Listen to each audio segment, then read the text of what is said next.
ಮಹಾಗಣಾಧಿಪತಯೇ ನಮಃ. ಕುಕ್ಕೆ ಶ್ರೀ ಸುಬ್ರಹ್ಮಣ್ಯೇಶ್ವರ ಸಂಪೂರ್ಣ ಮಹಾತ್ಮೆಯಿಂದ ಇದುವರೆಗೂ ಶ್ರೀ ಸುಬ್ರಹ್ಮಣ್ಯ ಕ್ಷೇತ್ರ ಪರಿಚಯ ಮತ್ತು ಶ್ರೀ ಕ್ಷೇತ್ರದ ಮಹಿಮೆ ಆಗಿದೆ. ಶ್ರೀ ಕುಕ್ಕೆ ಸುಬ್ರಹ್ಮಣ್ಯೇಶ್ವರ ಸ್ವಾಮಿಯ ಮಹಾತ್ಮೆಯಲ್ಲಿ ಇವತ್ತು ಅದಿತಿಗೆ ಶಾಪ ವಿಮೋಚನೆ ಬಗ್ಗೆ ಓದ್ತೀನಿ. ಪೂರ್ವದಲ್ಲಿ ಸೃಷ್ಟಿಯ ಪ್ರಾರಂಭದಲ್ಲಿ ಕಶ್ಯಪ ಮುನಿಯು ತನ್ನ ಧರ್ಮಪತ್ನಿಯಾದ ಅದಿತಿಯಲ್ಲಿ ಇಂದ್ರನೇ ಮೊದಲಾದ ದೇವತೆಗಳನ್ನು ಹುಟ್ಟಿಸಿದನು. ಆಗ ಕಶ್ಯಪರ ಆಶ್ರಮದಲ್ಲಿ ಆ ಮಕ್ಕಳು ಬೆಳೆಯುತ್ತಿದ್ದರು.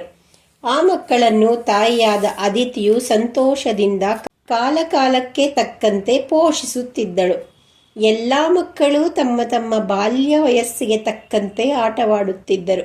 ಅಂಥ ಮಕ್ಕಳನ್ನು ನೋಡುತ್ತಾ ಅದಿತಿಯು ಸಂತೋಷ ಪಡುತ್ತಿದ್ದಳು. ಕೆಲವು ಕಾಲಗಳು ಹೀಗೇ ಕಳೆಯಲು ಅಂದೊಮ್ಮೆ ಅಸಿತ ಮುನಿಯು ಕಶ್ಯಪರನು ಹಾಗೂ ಅವರ ಮಕ್ಕಳನ್ನು ನೋಡಬೇಕೆಂದು ಬಂದನು. ಆ ಸಂದರ್ಭದಲ್ಲಿ ಪತಿವ್ರತೆಯಾದ ಅದಿತಿಯು ಆಡುತ್ತಿರುವ ಮಕ್ಕಳನ್ನು ಲಾಲನೆ ಮಾಡುತ್ತಿದ್ದು ಬಾಗಿಲ ಬಳಿಗೆ ಬಂದು ನಿಂತಿದ್ದ ಅಸಿತ ಮುನಿಯನ್ನು ನೋಡಲಿಲ್ಲ. ಎಂದಿನಂತೆ ಅಂದಿನ ದಿನವೂ ಅದಿತಿಯು ಒಬ್ಬ ಬಾಲಕನ ಮೈ ತೊಳೆಯುತ್ತಾಳೆ, ಮತ್ತೊಬ್ಬನಿಗೆ ಅಲಂಕಾರ ಮಾಡುತ್ತಾಳೆ, ಇನ್ನೊಬ್ಬನನ್ನು ಆಡಿಸುತ್ತಾಳೆ, ಒಬ್ಬನಿಗೆ ಉಣಿಸುತ್ತಾಳೆ, ಅಳುವವನನ್ನು ಸಮಾಧಾನ ಮಾಡುತ್ತಾಳೆ, ಓಡುವವನನ್ನು ಹಿಂಬಾಲಿಸಿ ಹಿಡಿಯುತ್ತಾಳೆ, ಒಬ್ಬನಿಗೆ ಹಣ್ಣನ್ನು ಕೊಡುತ್ತಾಳೆ, ಚಳಿಗೆ ಹೆದರಿದ ಒಬ್ಬನಿಗೆ ವಸ್ತ್ರವನ್ನೂ ಹೊದಿಸುತ್ತಾಳೆ, ಬಾಯಾರಿದವನಿಗೆ ಪಾನಕ ಕುಡಿಸುತ್ತಾಳೆ, ಓಡುವಾಗ ಕಾಲೆಡವಿ ಬಿದ್ದವನನ್ನು ಎಬ್ಬಿಸುತ್ತಾಳೆ, ಆಲಸ್ಯದಿಂದಿರುವವರನ್ನು ಮೀಯಿಸುತ್ತಾಳೆ, ಆಡಿನ ಮೇಲೆ ಅಥವಾ ಆನೆಯ ಮರಿಯ ಮೇಲೆ ಮಗುವನ್ನು ಹತ್ತಿಸುತ್ತಾಳೆ, ಒಬ್ಬನನ್ನು ತೊಡೆಯ ಮೇಲೆ ಕುಳ್ಳಿರಿಸುತ್ತಾಳೆ, ಒಬ್ಬನ ಕಣ್ಣನ್ನು ಮುಚ್ಚುತ್ತಾಳೆ, ಸುಳ್ಳು ಮಾತುಗಳಿಂದ ಹಠ ಮಾಡುವವನನ್ನು ಹೆದರಿಸುತ್ತಾಳೆ, ಒಬ್ಬನಿಂದ ಅಕ್ಷರಗಳನ್ನು ಓದಿಸುತ್ತಾಳೆ, ಒಬ್ಬನಿಂದ ಹಾಡಿಸುತ್ತಾಳೆ, ಕೋಲು ಕೊಟ್ಟು ಒಬ್ಬನಿಂದ ಹೊಡೆಯಿಸುತ್ತಾಳೆ, ಮಣ್ಣಿನ ಹೆಂಟೆಯಿಂದ ಒಬ್ಬನಿಂದ ಬೀಸಾಡಿಸುತ್ತಾಳೆ, ಎತ್ತರದ ಸ್ಥಳಕ್ಕೆ ಒಬ್ಬನನ್ನು ಏರಿಸುತ್ತಾಳೆ, ಬಳಲಿದವನಿಗೆ ಗಾಳಿ ಬೀಸುತ್ತಾಳೆ. ಹೀಗೆ ಅನೇಕ ಮಕ್ಕಳಾಟದಲ್ಲೇ ಮಗ್ನನಾಗಿರುತ್ತಾಳೆ. ತನ್ನ ಕುಟೀರದ ಬಾಗಿಲ ಬಳಿ ಇದ್ದ ಅಸಿತ ಮುನಿಯನ್ನು ಗಮನಿಸದ ಅದಿತಿಯನ್ನು ಕಂಡು ಅಸಿತ ಮುನಿಯು ಸಿಟ್ಟುಗೊಂಡು ಹೀಗೆಂದನು: ಏನಾಶ್ಚರ್ಯ! ಹೆಂಗಸರು ಮದಾವೇಶದಿಂದ ಕಣ್ಣು ಕಾಣದವರೆಂದು ಹಿಂದಿನವರು ಹೇಳುತ್ತಾರೆ. ಆ ಮಾತು ಇಲ್ಲಿ ಸತ್ಯವೇ ಆಗಿದೆ. ಆದುದರಿಂದ ಆಕೆಗೆ ತಕ್ಕ ಶಿಕ್ಷೆಯನ್ನು ನೀಡುತ್ತೇನೆ. ಅಹಂಕಾರದಿಂದ ಹುಚ್ಚಿಯಾದ ಆಕೆಯು ಬಾಗಿಲಿಗೆ ಬಂದಿರುವ ನನ್ನನ್ನು ಕಂಡರೂ ನನಗೆ ಸತ್ಕಾರವನ್ನು ಮಾಡದ ಕಾರಣ ಆಕೆಯ ಅಹಂಕಾರವನ್ನು ನಿಲ್ಲಿಸಿ ಬಿಡುವೆನು ಎನ್ನುತ್ತಾ, ಎಲೆ ಅದಿತಿಯೇ, ನೀನು ಮೂಢ ಬುದ್ಧಿಯವಳು.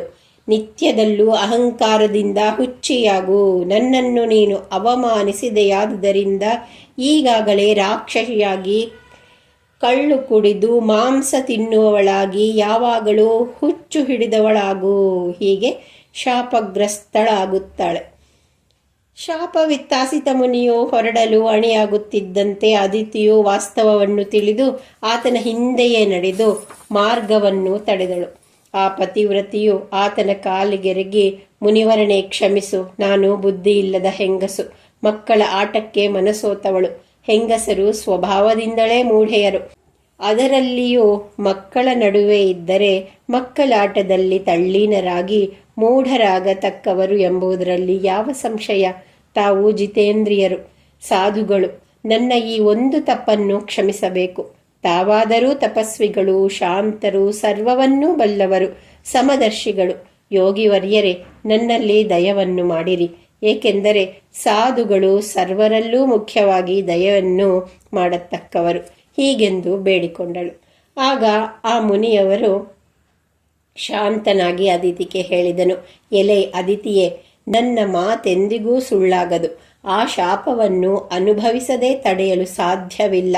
ಆದರೂ ನಿನ್ನ ಮೇಲಿನ ವಾತ್ಸಲ್ಯದಿಂದ ನಿರ್ದಿಷ್ಟ ಅವಧಿಯನ್ನು ಮಾಡುವೆನು, ಕೇಳು. ಮುಂದೆ ತಮನೆಂಬ ರಾಕ್ಷಸನಿಗೆ ನೀನು ವಿಷಿತಾಶಿನಿ ಎಂಬ ಹೆಸರಿನಿಂದ ಹೆಂಡತಿಯಾಗಿ ಹುಟ್ಟು. ನಿನ್ನ ಕಮಂಡಲುವಿನಲ್ಲಿ ವಿಷ್ಣುವು ನಳಮೀನೆಂಬ ಒಂದು ಜಾತಿಯ ಮತ್ಸ್ಯವಾಗಿ ವೇದಗಳನ್ನು ಉದ್ಧರಿಸುವುದಕ್ಕಾಗಿ ಯಾವಾಗ ಅವತರಿಸುವವನೋ ಆಗ ಗಂಡನನ್ನಗಳಿ ಅಲ್ಲಲ್ಲಿ ಹುಡುಕುತ್ತಾ ದೇಶದಿಂದ ದೇಶಕ್ಕೆ ಅಲೆಯುತ್ತಾ ಸುಬ್ರಹ್ಮಣ್ಯಕ್ಕೆ ಬರುವೆ. ಮಧ್ಯಾಹ್ನದ ಸುಡು ಬಿಸಿಲ ತಾಪದಿಂದ ಬಳಲಿ ಕುಮಾರಧಾರೆಯಲ್ಲಿ ಯಾವಾಗ ಸ್ನಾನ ಮಾಡುವೆಯೋ ಆಗ ಸುಬ್ರಹ್ಮಣ್ಯ ದೇವರನ್ನು, ನಾಗರಾಜನಾದ ವಾಸುಕಿಯನ್ನೂ ನೋಡುವೆ. ಆ ಕೂಡಲೇ ನಿನ್ನ ಶಾಪ ವಿಮೋಚನೆಯಾಗಿ ಕಶ್ಯಪರನ್ನು ಸೇರುವೆ. ಹೀಗೆಂದು ಆ ಮುನಿವರನು ಅಲ್ಲಿಂದ ಹೊರಟು ಹೋದನು. ಅಸಿತ ಮುನಿಯ ಶಾಪದಿಂದ ದುಃಖಿತಳಾದ ಅದಿತಿಯು ಆಮೇಲೆ ಕಶ್ಯಪರಿಗೆ ನಡೆದಿದ್ದನ್ನು ತಿಳಿಸಿದಳು. ಕಶ್ಯಪರಾದರೂ ಅದರ ಕಾರಣವನ್ನು ಅರಿತು ಅದು ದೈವ ಯೋಗದಿಂದಲೇ ಸಂಭವಿಸಿದೆಂದು ತಿಳಿದು ಸುಮ್ಮನಿದ್ದರು. ತತ್ಕ್ಷಣದಲ್ಲಿಯೇ ದೇವಲೋಕದಿಂದಿಳಿದು ಪಿಶಿತಾಶಿನಿ ಎಂಬ ರಾಕ್ಷಸಿಯಾಗಿ ಹುಟ್ಟಿದಳು. ಉನ್ಮತ್ತೆಯಾಗಿ ಕುಟಿಲೆಯಾಗಿ ಭಯಂಕರಿಯಾಗಿರುವ ಪಿಶಿತಾಶಿನಿಯನ್ನು ತಮನೆಂಬ ಕ್ರೂರ ರಾಕ್ಷಸನು ಮದುವೆ ಮಾಡಿಕೊಂಡನು. ಬ್ರಹ್ಮವರದಿಂದ ಸೊಕ್ಕಿದ ಆ ರಾಕ್ಷಸನು 3 ಲೋಕಗಳನ್ನು ವಿಚಿತ್ರವಾಗಿ ಹಿಂಸಿಸುತ್ತಾ ಶ್ರೀಮಾನ್ ನಾರಾಯಣನು ತಮ್ಮ ಕುಲಕ್ಕೆ ವೈರಿಯೂ ಮಾಯಾವಿಯೂ ಆಗಿದ್ದಾನೆ. ಹೇಗಾದರೂ ಮಾಡಿ ಅವನನ್ನು ಹಿಡಿಯಬೇಕೆಂದೆಣಿಸಿಕೊಂಡನು. ವಿಷ್ಣುವನ್ನು ಬ್ರಾಹ್ಮಣರೇ ಯಜ್ಞಾದಿಗಳಲ್ಲಿ ಆಹಾರವನ್ನು ಕೊಟ್ಟು ಪೋಣಿಸಿದರು. ಅವರಿಗೆ ವೇದವೇ ಮೂಲವಾದದ್ದು. ಅಂತಹ ವೇದವನ್ನು ಹಿಡಿದೊಯ್ದರೆ ವಿಷ್ಣು ತನ್ನಷ್ಟಕ್ಕೆ ತಾನೇ ಸಿಗುವನು. ಆದುದರಿಂದ ವೇದವನ್ನು ಕದ್ದು ಸಮುದ್ರವನ್ನು ಪ್ರವೇಶಿಸಿದನು. ಬ್ರಹ್ಮಾದಿ ದೇವತೆಗಳ ಪ್ರಾರ್ಥನೆಯಿಂದ ಶ್ರೀಮನ್ನಾರಾಯಣನು ನಳಾಮೀನೆಂಬ ಮತ್ಸ್ಯಾವತಾರವನ್ನು ಸ್ವೀಕರಿಸಿ ಆ ತಮನೆಂಬ ದುಷ್ಟ ದಾನವನನ್ನು ಕೊಂದು ವೇದಗಳನ್ನು ಉದ್ಧರಿಸಿದನು.